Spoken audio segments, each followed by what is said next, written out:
at least I think my work has a relevance for more than just India. I think, and this is what I keep telling the Portuguese, that you're selling yourself short. That Portugal Mm. has more to offer the world. Portugal não é país pequeno. To use a term that we cannot use these days. Mm. Mas, yeah, but I don't think that. I think Portugal has a distinct way to offer to see the world, but it is captured very often. It tries to fit within the larger hegemonic European, Northern European, British perspective, and then any value it has is just like lost because Portugal can never be can never be France, can never be Britain. It has to Mhm. be Portugal. Um, and but anyway, this is our eternal tragedy. Yeah. Well, we still have 5 minutes before our scheduled time for starting. We will start on time. I will just make a very brief presentation of you, and then, I mean, the floor will be yours, and we will see what will be the reaction of our participants for the dialogue, for questions and answers. I will. I will also make a reference to to the how to make questions and answers, and about our next webinars. And this is it. We'll just wait for some minutes. I suppose that we might be already in YouTube. So, but anyway, when we will edit this. Oh, no, no, I'm not hearing you. Yeah, you don't have a micro now. Oh, yeah, you No, have it. I do. I just muted myself. I was saying that I'll share the link on YouTube, on Facebook, on my page, just as soon as, just before we are ready to go online. Absolutely. Do it whenever you see fit. We want to make the um, biggest publicizing of our event. So the more the better.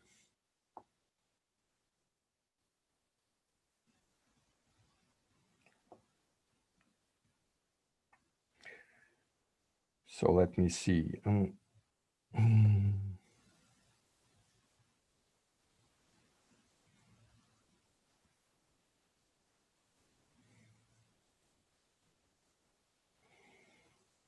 We'll just wait.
Good morning, good afternoon, good evening to all of you that are following us.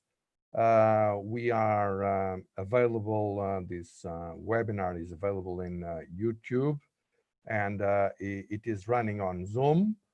I thank you all for coming. Before speaking of the webinar of today and our guest speaker, let me just tell you that you are very much welcome to intervene in writing. You can raise questions to in our system of in our Zoom system, and we will make our best to deal with your questions during in the end of the webinar. We are also preparing already two webinars, one for next week for the 29th. It's not ultimated yet. It's going to be at 4 o'clock in the afternoon, because there will be people coming from very different time zones. It regards how the new axis between China and Iran can impact South Asia.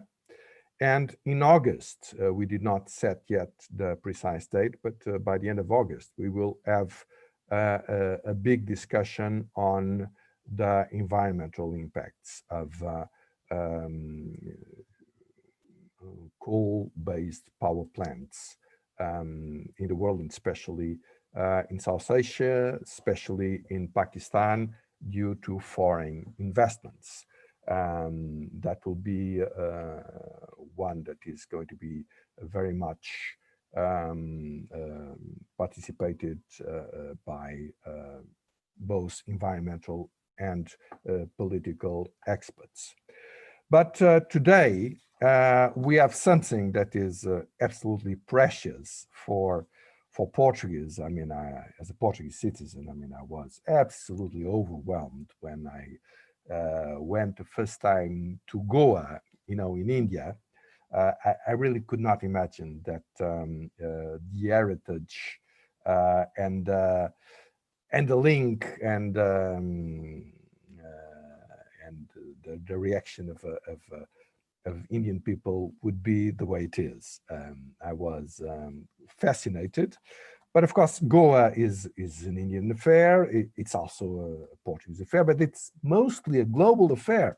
And we are very pleased to have today among us Jason Kiss Fernandes. He is a researcher at the Center for Research in Anthropology at University Institute of Lisbon, ISCTE, according to its Portuguese acronym. He has degrees in law, in sociology of law, cultural studies, and anthropology.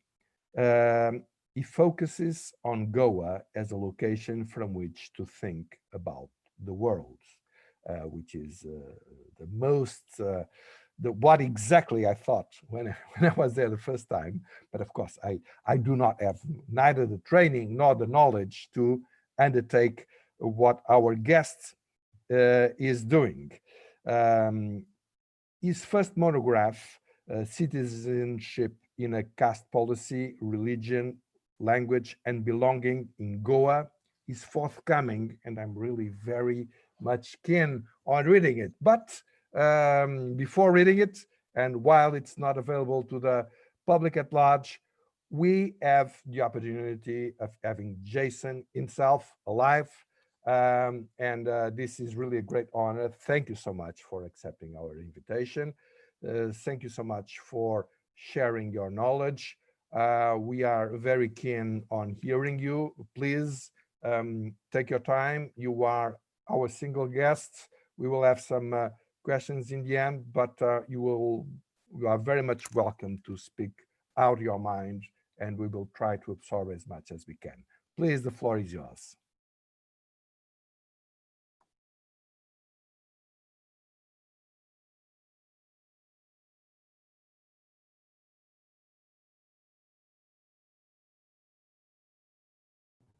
Right. Thank you very much, Paulo, for that introduction. Thank you for having me at SADF. Thank you also to all the people at SADF and all those who have decided to spend part of their afternoon listening to me rattle on about why Goa is important to theory. Um, this is, I mean, as with everyone else, this format is somewhat new for me. Um, so I've prepared a PowerPoint presentation that kind of will operate as a parallel to, I'm going to try not to literally read out what's on the screen, but so that you don't have to just focus on my face, there is a PowerPoint presentation as well. And let's hope it works. Yeah, so here goes. Right. So, why Goa matters for theory? Just give me a minute. Okay. So, I'm going to try to maybe speak for around 35, 40 minutes. And in case I go overboard, I may not deal with the issues that I've planned to deal with right now. But just to give you a broad overview, um, I begin with just setting out the field, that kind of theoretical references that I'm going to use. One of the problems with talking about Goa is very often people have no clue about the history of Goa.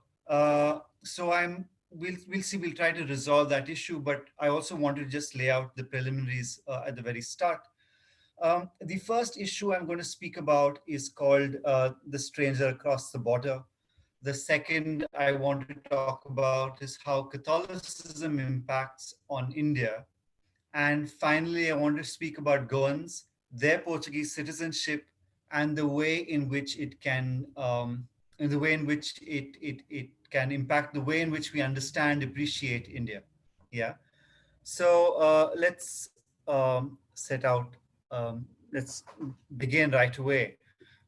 Within the preliminaries, the first thing I want to do is speak about the problem with comparative post-colonial theory, and finally defining citizenship, since this is really the area I want to talk about Goa from. I want to speak about why Goa matters to citizenship theory, citizenship both in South Asia, but also at a larger level, and we will see how that works. Right. So, the greatest kind of wall that most of us, most academics who work on South Asia, is the kind of Bengali focus that lies at the heart of much of the work that happens on India, and then it's used. This is then exploded to kind of talk about South Asia in general. And the problem is that it doesn't always work, right? Because the Bengali history of colonialism, in addition to being very recent, is also peculiar. Take, for example, the argument by Emma Tarlow that the use of the blouse by women in India, along with the sari, is a result of a Victorian influence. Now, while there is no doubt that in Bengal, this may have been the use of the petticoat and the blouse may have been the result of of Victorian morality being adopted by the Bengali upper castes. The fact is that ever since the Portuguese arrived in India with their Catholic morality, they imposed a certain requirement of a blouse on Native women. And then in time, Native women also adopt the blouse, both Catholic women and non-Catholic women, right? Over here, we have an example of Catholic women from the Kunvi group in Goa. So I think the sari blouse is a great example to talk to us about how colonial history or European history in South Asia does not begin with Bengal. It cannot be, you cannot begin from a Bengali premise. And we need to be open to other points of view. The problem with overthrowing, to be a little dramatic, overthrowing the yoke of Bengali and British Indian hegemony over the study of South Asia is that we can get into this idea of my colonizer was better than yours, right? And this is not a route that we want to go down.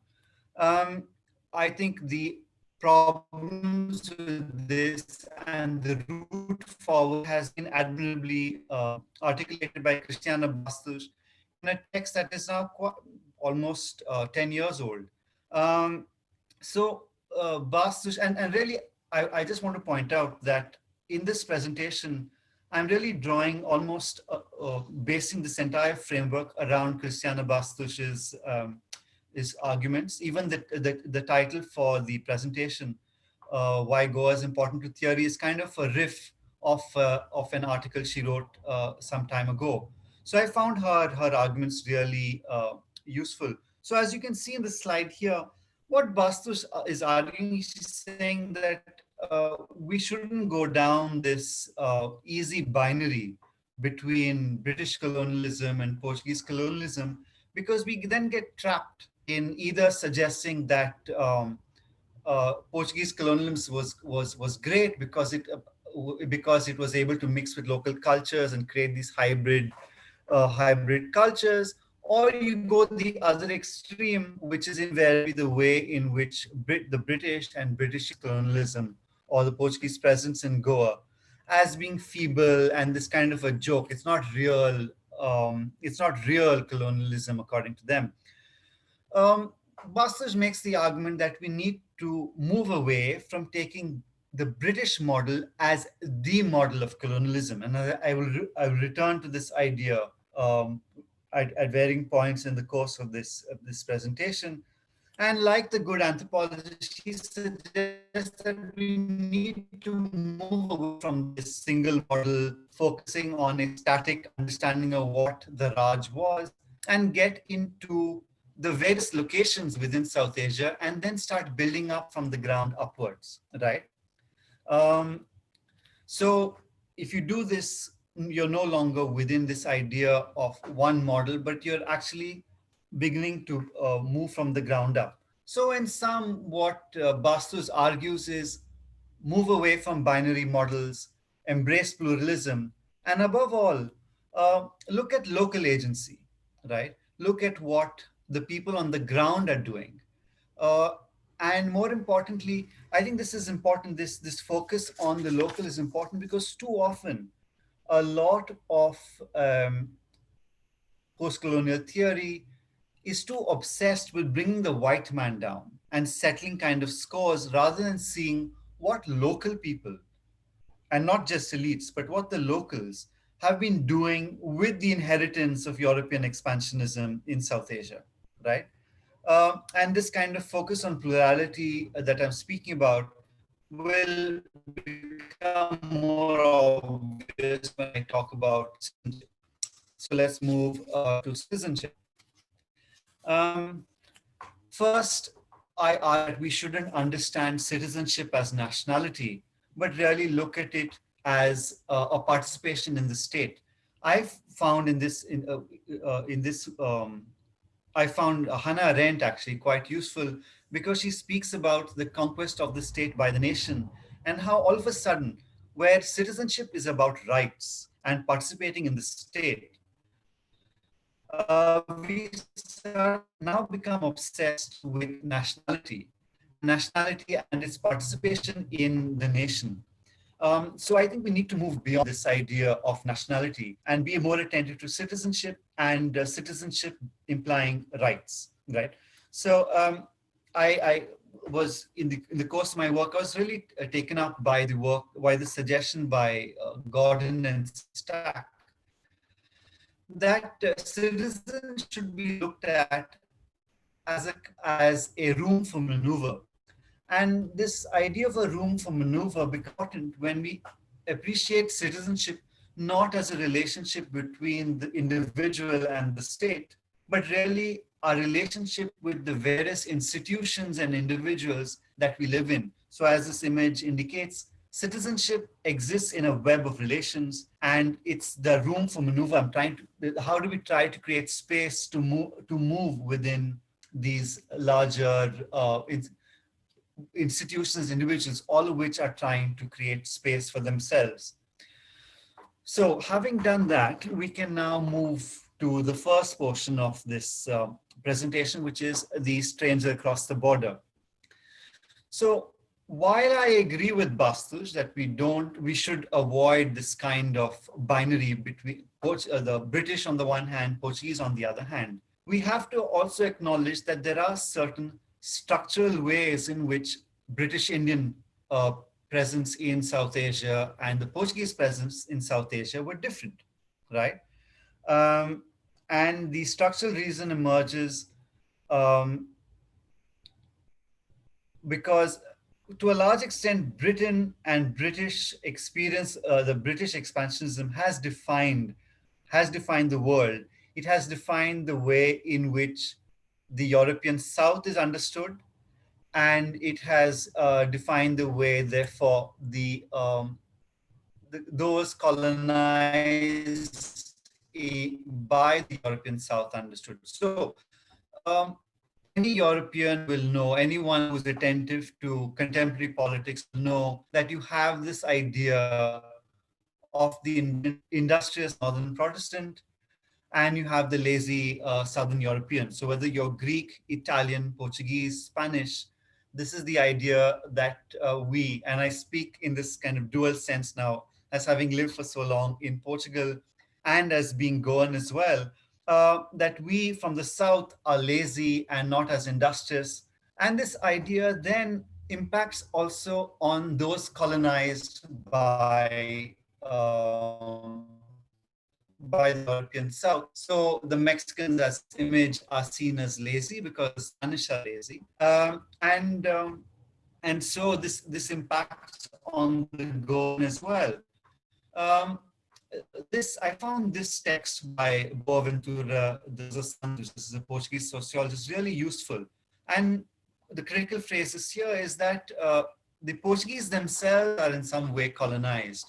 Um, and as a result, he suggests that the those colonized by the Portuguese are doubly colonized. But what I would suggest over here is that in the case of the Goan, what happens is you are triply colonized, because the British look at the British Indians.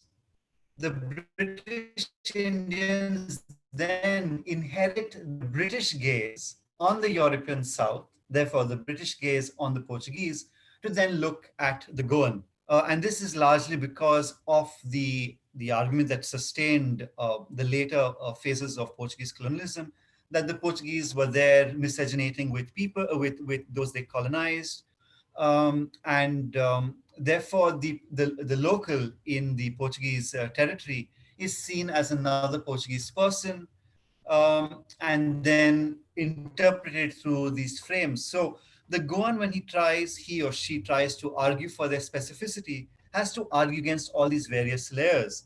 And I think the first way in which we can talk about why Goa matters to theory is to bring this idea into operation, is that there are these various levels and we inherit the gaze of the colonizer. For example, you have all these Goan homes homes in Goa. And as we know, a lot of British Indians or former British Indians love to have their holiday homes in Goa.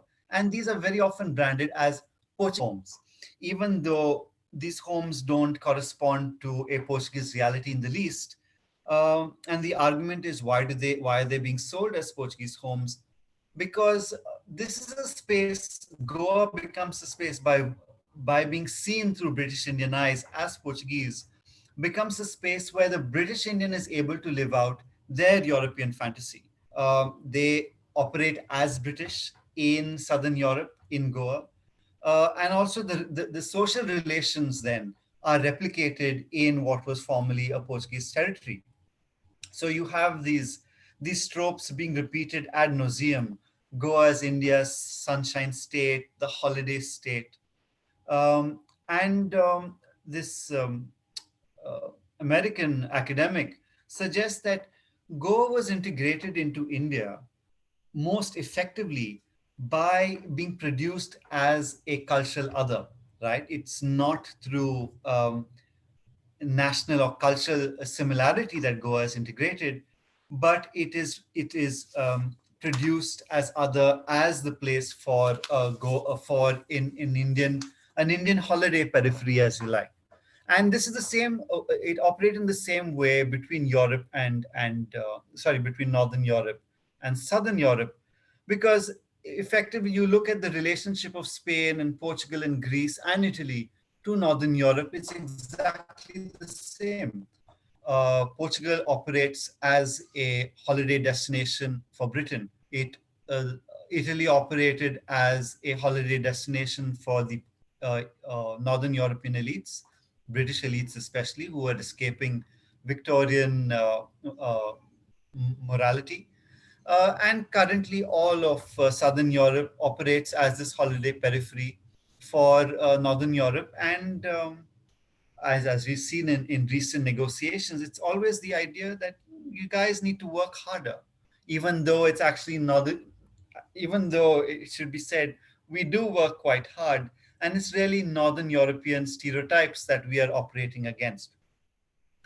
So at the end of this long discourse, what do I have to suggest?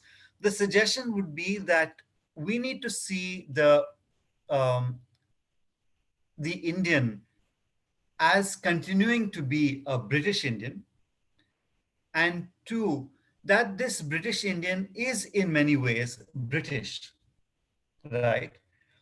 Um,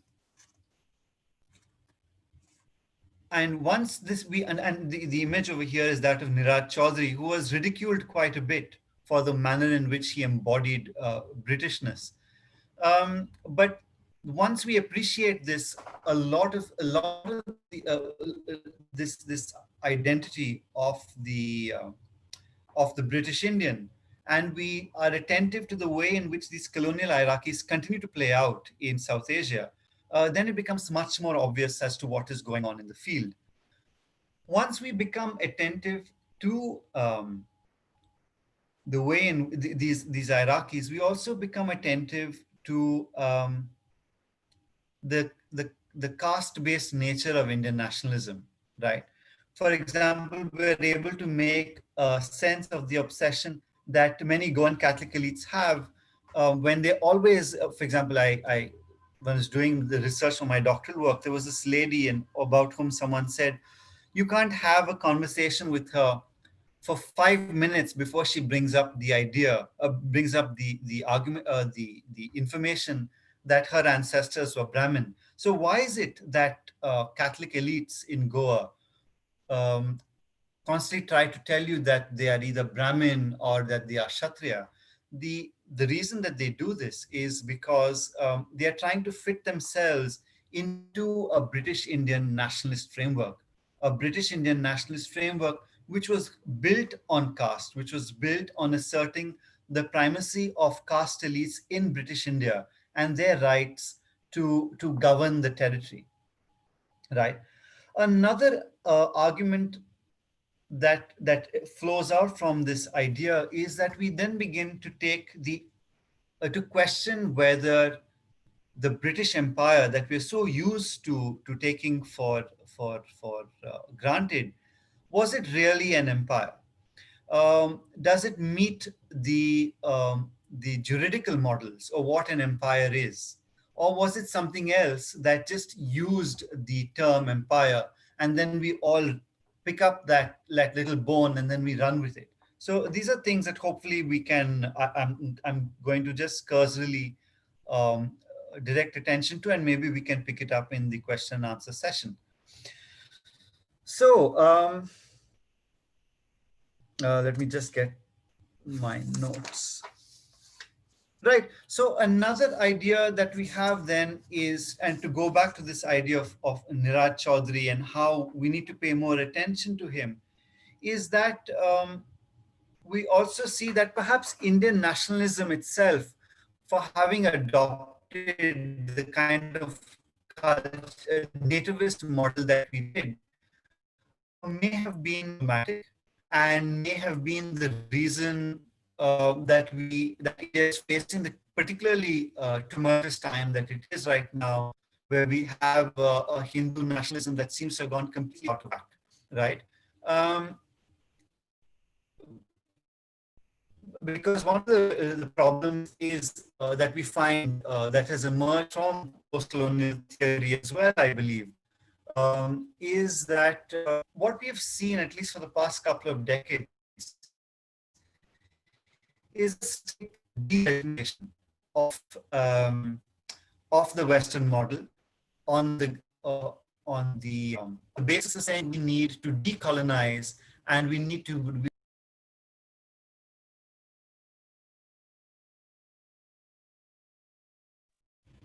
I I think we lost me for a while, so I'll just repeat Just a myself second. there. We just lost you Uh, for some seconds.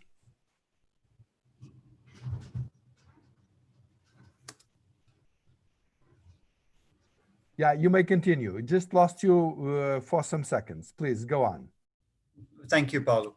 So let me share my screen.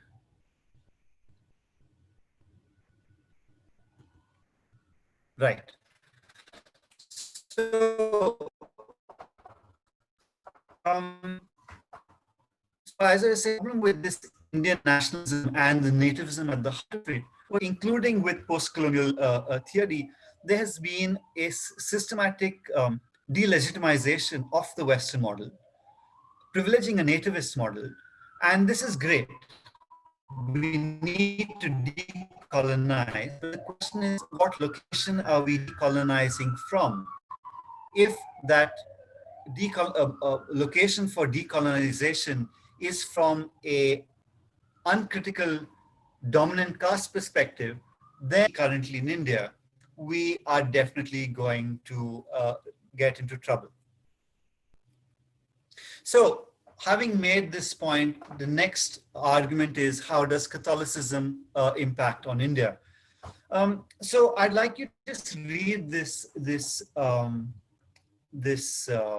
extract from the work of Peter Ronald de Souza, who makes a very interesting argument that the violence associated with the Inquisition, with conversion, with Portuguese expansion in India may have had uh, may have had the impact where people are able to throw off the caste yoke. In Goa, you have two regions, the old conquests, which were dominated by the Portuguese for longer, which saw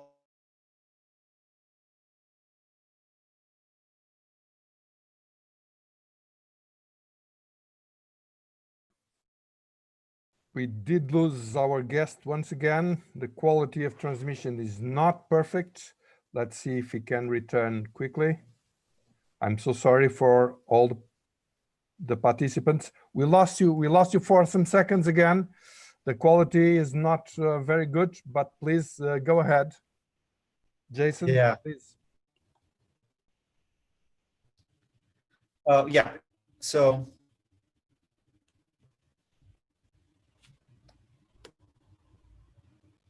right. So the argument, therefore, is that what happened as a result of having a Portuguese king who follows a largely Catholic sensibility is that it allows lower caste persons to migrate within this territory and then reinvent themselves. Reinvent themselves to the extent that today the percentage of the Dalit population in Goa is really low. And the argument being made here is that it's possibly because of the way in which Catholic sensibilities and the legality that emerges from Catholicism allows for untouchability to not be taken as seriously as it would have been in British India. This argument about how important caste is and how it impacts on limiting social mobility, or in fact limiting the creation of society is also taken up by this scholar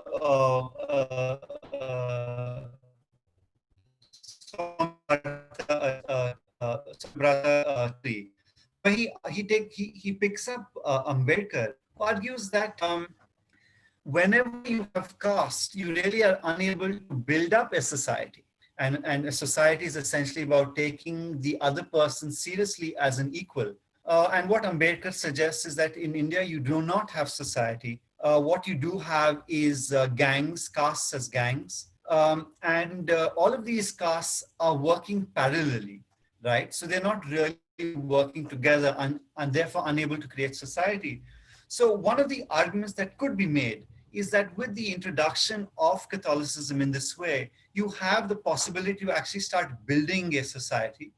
And one way to look for this society is the way in which caste is radically being challenged, even by persons who are not converted. Right. So in that sense, Catholicism acts as a ferment of sorts. Um, Once again, to go back to Catholic elites in Goa who constantly lament the way in which they were converted, the fact that they've had to change their names, they've lost a lot of their culture. I want to go back to Chaudhry works with Ambedkar to point out to this little thing. He says that naming has this huge impact, right? And with naming, you're able to actually let me just get my notes.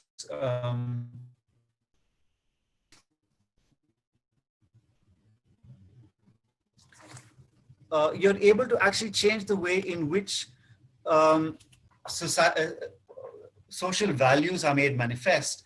And I think this is a really important argument to take. It's an argument to take seriously, and it changes the way in which we look at both Catholic and upper caste Hindu critiques of Portuguese expansionism in India, and we see and then be able to appreciate the social impact of what has happened as a result um, of Portuguese expansion in India. Um, on the issue of caste, now, as much as I've been speaking about Catholicism attacking caste, anyone who knows the way in which Catholicism operates in India will recognize that caste is alive and kicking, right, within the Catholic order. But once again, caste gets redefined within the Catholic order, at least in the 18th century or 17th, 18th century, and it gets produced as European nobility, right? So the image over here is of a tract from this uh, Goan Catholic priest who rewrites or writes a genealogy of his caste, the Brahmin caste, biblical heritage. So there's a way in which you're trying to re-articulate caste within European frames. And as I've recently pointed out, for those who are within this game, you will see that upper caste Catholics in Portugal who have a long presence are recognized as some kind of occupying some kind of noble space. And just as an anecdote I'd like to give you, my first time that I realized that this was going on was when I was 10 years ago, maybe even more than that. In a canteen in Lisbon, I was indicating that I was going to Lisbon, university canteen in Coimbra, that I indicated I was going to Lisbon, that I'd be at this event chaired by Narayana Koisro.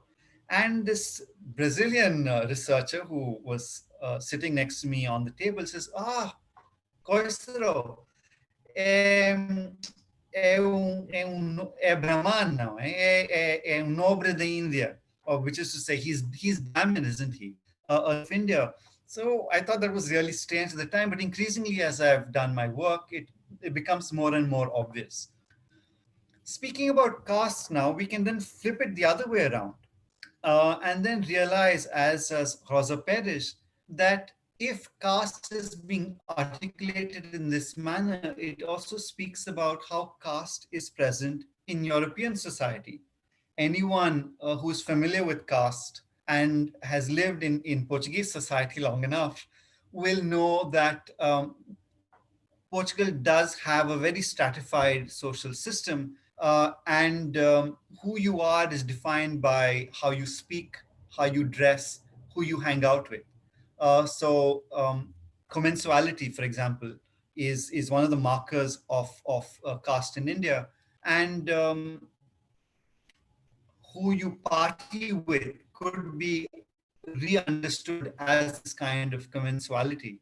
For example, in Indian nationalist rhetoric, going to someone else's house for a festival is seen as this big, huge leap in terms of the operation of secularism. And you realize it's so important because what it means is that you leave your caste location and you go into the place of another and eat their food and possibly risk contamination. So if Portuguese persons are not mixing with each other socially or marrying each other, what you realize is that there is the operation of a certain kind of a caste system. Now, this is not to condone the kind of vicious caste behavior that takes place in India, which is of a different order entirely. But I think by appreciating the way caste works in other societies, especially European societies, it gives us actually a stronger foundation to see how horrific caste violence is in India, but also to de-exoticize the operation of caste and see it as a social category that operates just as others do. Um, as I've pointed out, this argument, this lament of, oh, how we were converted, we lost our names, is something, is a lament that is limited to upper caste Goan Catholics and Hindu upper caste. Subaltern Catholics had no issue with their being Europeanized. On the contrary, their critiques, just as were the critiques of subaltern um, um, Hindus in British India, is that of caste, right? In India, Bahujan and Dalit activists um, look at the Indian nationalist movement with some amount of suspicion, because for them, they would rather see the continuation, at least some of them, the continuation of a British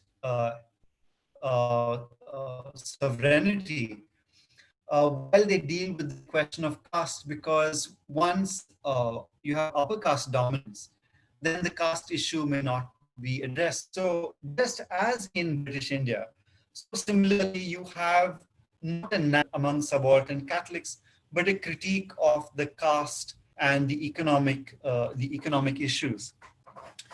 To continue with this talk about how caste and the way in which it operates in Goa functions, maybe we can just look at another example.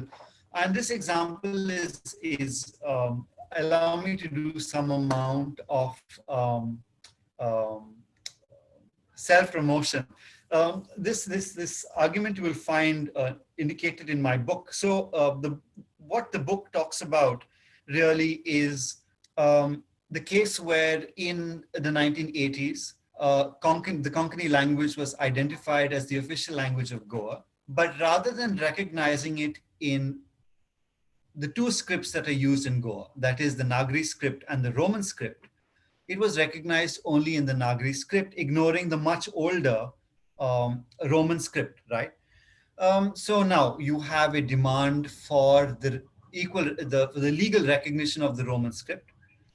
And as I was doing my work, I realized a good amount of the demand for the recognition of the Roman script comes from subaltern Catholics, right? That is Catholics from subaltern castes. And the opposition to the Roman script comes within the Catholic camp, comes from upper caste Catholics and largely Catholics who are Brahmin.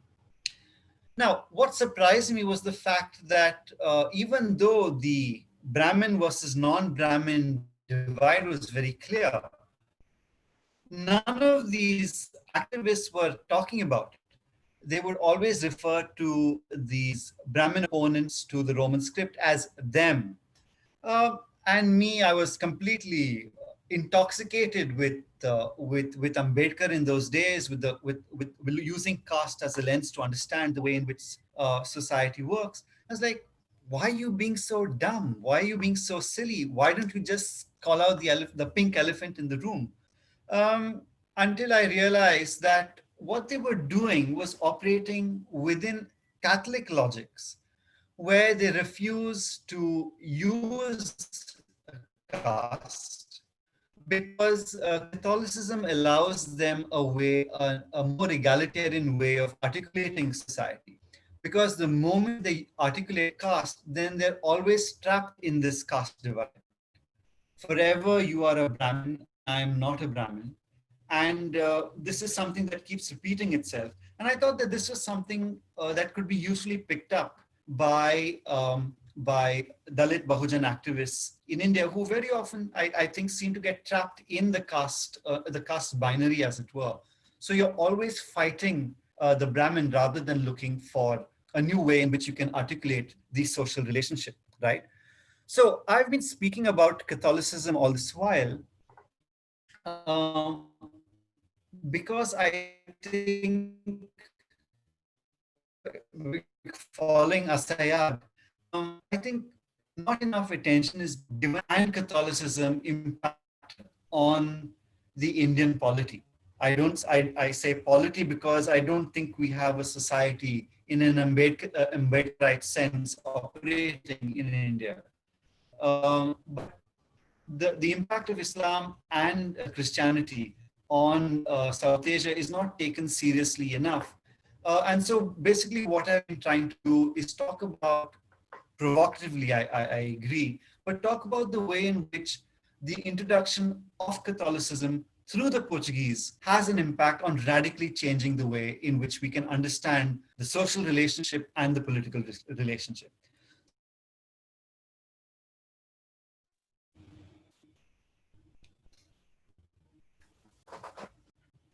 Yeah, continue, please. We lost you for some seconds. Please go on.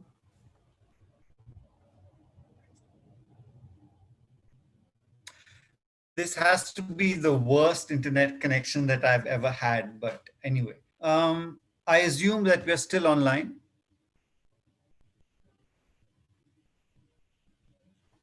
Yes, yes, you are. You are online.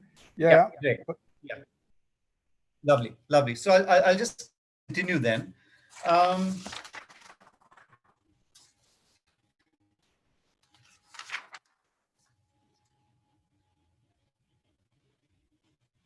so another way in which we can talk about the impact of yeah is the reason we need to be more attentive to Catholicism is because it breaks up the binary between the Hindu Muslim that kind of dominates Indian discourse, whether Hindu nationalists or even so-called secular discourse.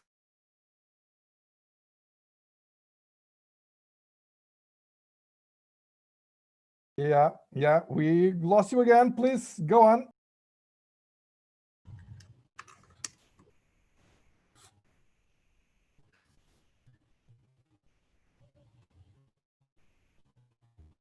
You are there. Please go on.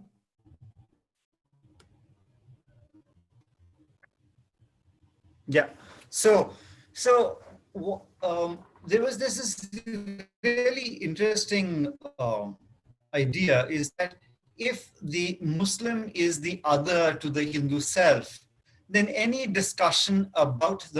obsessive discussion about the Muslim other is in fact merely a continuation of discussion on the Hindu self. So really, Indian secularism that focuses on the Muslim subject is actually not moving very further from a Hindu nationalist discourse. So it's really important and necessary, I believe, to break up this binary and to start speaking about non-Muslims as well. If we are to take the Indian um, if you had to take secularism in India forward, right? This brings me to the last argument I want to make about for in this presentation is about Goans and Portuguese citizenship and the way in which it can help us understand citizenship in India and in to a large extent South Asia as well. So the facts of the situation are this. Goans were citizens of the Portuguese state from the inauguration of the liberal monarchy in Portugal, right? I'm using this as this time period, 1836, as a way to determine Goan citizenship because this is the inauguration of a liberal polity before the entry of liberalism, you can't really speak about citizenship in the way in which we understand it today. So let's just take the commencement of the Portuguese monarchy as the start uh, of the Goan integration into Portuguese citizenship. Now, if it's 1836, then this is well before the crown, the British crown, takes over India. This is well before the Great Revolt of 1857. So clearly, I mean, Goans in that sense are citizens well before British Indians become subjects of the British crown. As a result of their interpolation now into this Portuguese liberal monarchy, you have a variety of Goan intellectuals who get elected from Goa as representatives of Goa and go to the point they kind of make a name for themselves, largely because they're so voluble and really participative in the whole uh, the, the the the the debates within the Portuguese Parliament, right? Now, the problem emerges when we have the annexation of Goa to India in 1961. Um,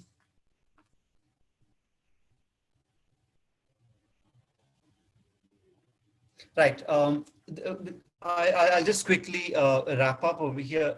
The problem begins in 61 when, along with the extension of Indian citizenship to Goans, there is also the requirement that you have to give up Portuguese citizenship.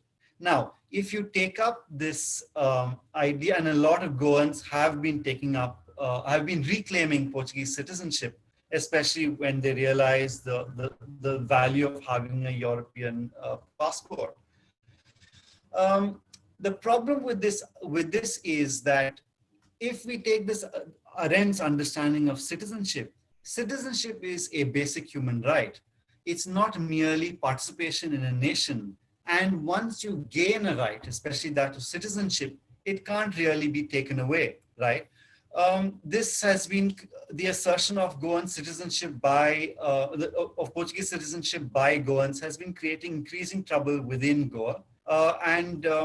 And this is something that will need to be resolved with. And I'm hoping that an appreciation of the legal history here will really help us resolve the situation where you realize, as I've said before, that citizenship is about rights, and rights once recognized can't be taken away.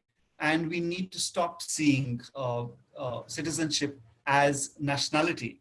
But I can appreciate why this happens because in the British Indian understanding, the British Indians were never citizens. They're always subjects, right, until 1947. But we must remember that the Indian national movement begins as a demand for status as an imperial citizen. And it is only when this is rejected that we have the emergence of the later form of Indian nationalism under people like Gandhi and such like. So attention to legal history, I think, is something that will help us resolve the situation. It will help us resolve the situation in Goa, but it might also help us resolve situations like in Nagaland, where apparently under Prime Minister Modi, there's been some attempt at resolving apparently successful attempt at resolving the situation. Um, Once again, moving towards a legal history would help us move away, I think, from the kind of civilizational models that have been adopted, both internally as well as India's foreign relations. I mean, the mess that we are in with civilizational model is actually threatening to people and doesn't allow for equal relations between sovereign nations. So I will end there. Thank you for your attention. I look forward to questions. Well, dear Hello. Jason, I am overwhelmed with the lot of information that you gave us. I learned so much, and here I'm just would like to apologize to all of us that are following us for the lack of sound and video quality. That's true. That's the only thing that really failed, but I think that my feeling is that we could be seeing you for hours, learning all the time. I'm learning impressively. And here, allow me to make a parenthesis. Anna Madatali, she was the one who was supposed to be in my place, but unfortunately, she's not. She's not well. She could not do it. She was the one who organized this webinar, and we are very thankful to her. And I am absolutely fascinated after seeing Goa with my eyes. Seeing someone with your expertise is really a tremendous experience. I think that it's difficult to know where to start, and we do not have much time. We have very little time in front of us. But just one question. The question you raised, well, the one of the member of parliament, the Portuguese parliament, elected by Goa in the beginning of the 19th century. I mean, in the British parliament, the first Indian getting there was, I believe, in the end of the 19th century, or even in the early 20s, and he was elected by London. So this is very useful to see a difference, and something that I did not know, and I think it's not at all known in the Portuguese society. It is needed to be known, but I would go on the blouse.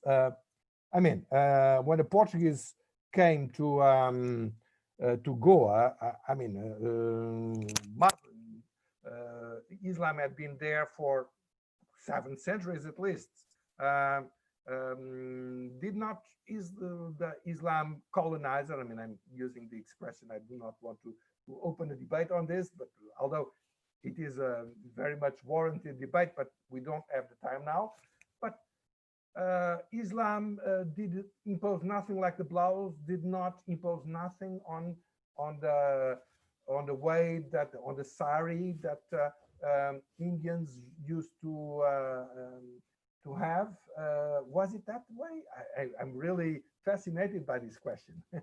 Good. So that perhaps my first question, but there are several others, and I think that I have to put them all together because otherwise we won't have the time. So we have here from Tomás Dentinho the issue of the citizenship. Well, and it it asks on the issue of comparing a right for Goans to be, can it be compared to the ones of the Sephardists? That is now being very much debated. Sephardists have a right by law following the expulsion in the 16th century. And we have here Nicole and Lobo. And she is a graduate student at the University of Cambridge, studying Goan modern art. And she is asking, says, I'm wondering if you believe the lack of any democratic referendum in Goa in 61 has challenged some of the ideas about citizenship and participation in the Indian state, especially given that some people are describing as a new colonization of Goa by the emergent northern bourgeois. Okay, okay. Well, a lot of of uh, this Indian discussion. Okay, so these are three questions. We just have the time to address them, I think. And please, the floor is yours. Jason, please.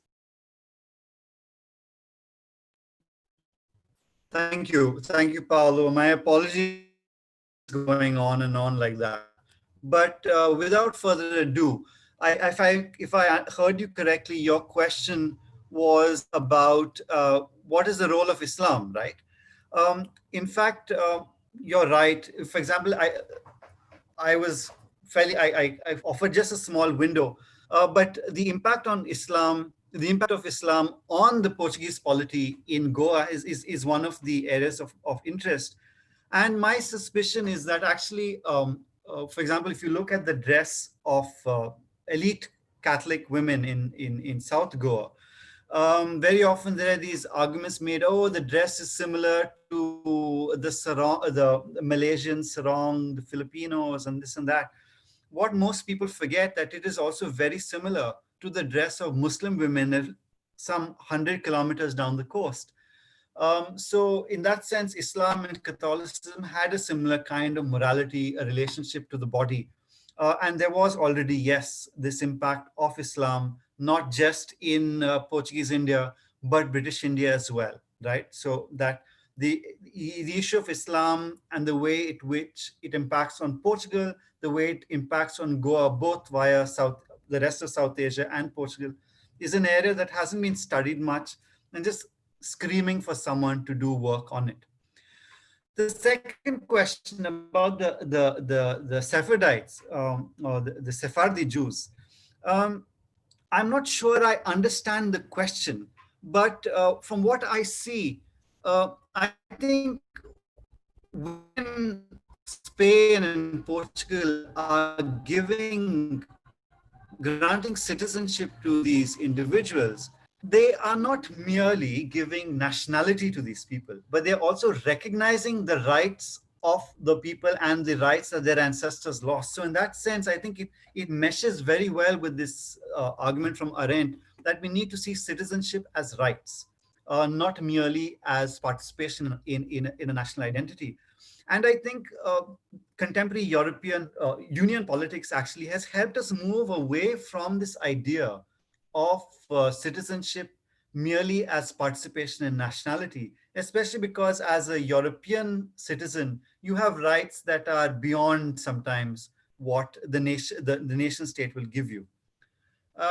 Third, the response to Nicole, if I get her name correctly. Um, Yes, there was no referendum in Goa. There ought to have been.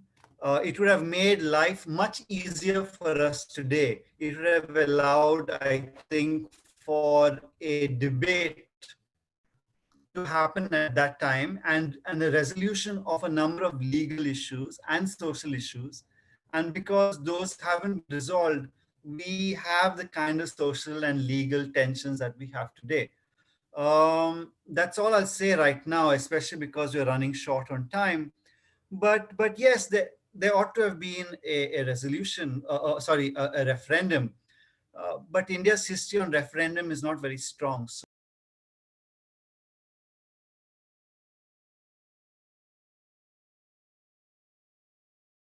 We lost you a bit. We lost you. Last words. Your microphone. Your micro.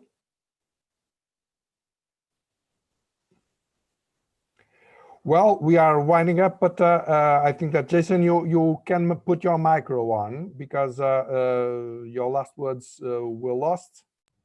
okay. Yeah. So I was just responding to Nicole, saying that yes, there ought to have been a referendum in Goa. There wasn't, and because those issues weren't addressed then, we are dealing with the problems that the social and political problems that we see in Goa today. The disequality of relations between Mandalians, let's say, and Goan. And unfortunately, I think it's Goa that very often is at the bears the brunt of this, and this is unfortunate. Um, I'll stop there. Thank you very much, Jason. I think that I am certainly wanting not only to read your books, but seeing your presentations, webinars, conferences, whatever. I learned immensely. Of course, that I think that we just got into the surface of all the issues that we are discussing here, because actually we discussed everything, from the Goan relations with the rest of the Indians, Portugal, Britain, Christianity, Catholicism, Islam, and Hinduism. It's really a world, a complex world that is not binary, as you said very correctly. The problem is that more and more we have a binary way of thinking, and things are not binary, are much more complex. Uh, this is the crux of the matter. And so just we are going to finish now, and I just wanted to tell you that I am absolutely overwhelmed with your knowledge. I really want to get as much as possible in the future, and we certainly will interact one way or the other, because you are fascinating. Well, especially for a Portuguese, but I think that you really are a man of the world, and you really made a global approach, a not binary approach whatsoever, a very, very complex. And I'm really willing to continue to learn with you. Thank you very much to you. Thank you to all of you. And we will look forward to see if next time we will get our communications going a bit better. Goodbye, and till our next webinar, which is going to be next week on Thursday at in Universal Coordinated Time at 2:00 p.m., 4:00 in Brussels. Bye bye. Thank you. Thank you.